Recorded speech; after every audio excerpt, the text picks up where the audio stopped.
لعنت گالی کا نام نہیں ہے، لعنت دشنام نہیں ہے، لعنت مغلظات نہیں ہے جو کہتے ہیں آپ فلاں قوم اور فلاں فرقہ فلاں مذہب، یہ گالیاں دیتا ہے۔ لعنت گالی نہیں ہے، لعنت وہ عمل ہے جس کو اللہ بھی انجام دیتا ہے۔ استغفر اللہ ربی واتوب الیہ، کیا اللہ کی شان سے یہ تصور کیا جا سکتا ہے؟ لعنت کا مطلب کیا ہے عزیزو؟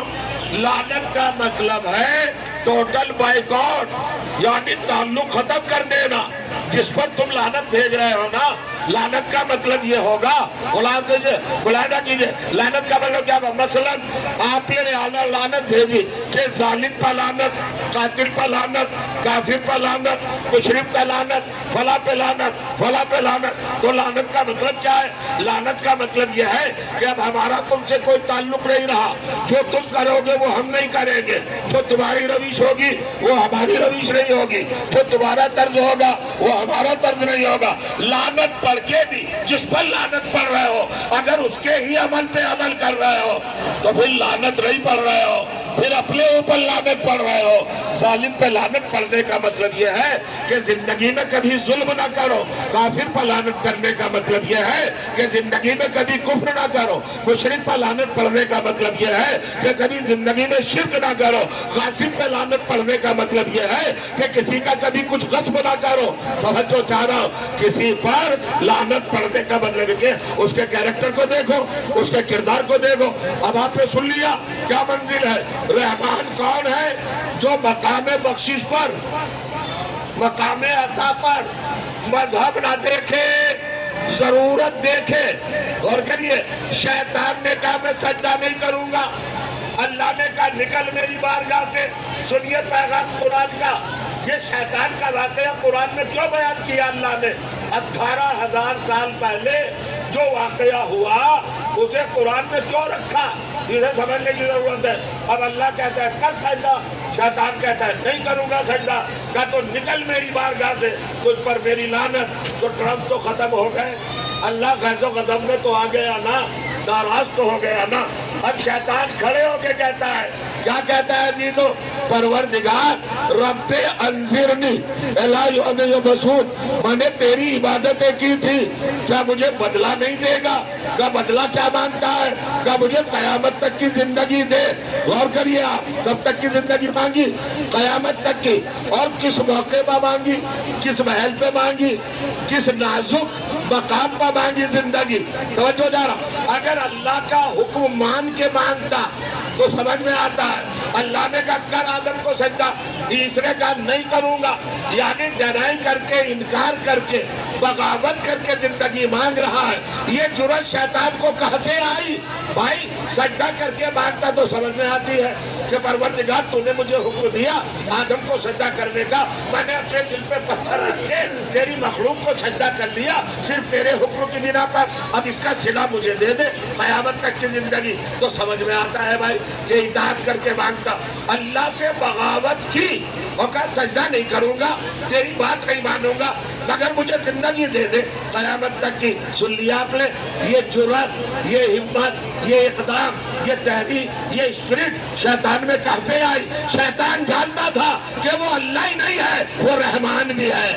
اور کریے گا، اس کو رحمان سمجھتا تھا، اور وہ جانتا تھا کہ وہ کسی کا عمل رائے گا نہیں جانے دے گا، میرے عمل کی بھی وہ مجھے جزا دے گا۔ اب ذرا اس تناظر میں سوچئے، میں ایک بات کہنا چاہتا ہوں، جو بات شیطان کے سمجھ میں آ گئی وہ آپ تک مسلمان کے سمجھ میں کیوں نہیں آئی؟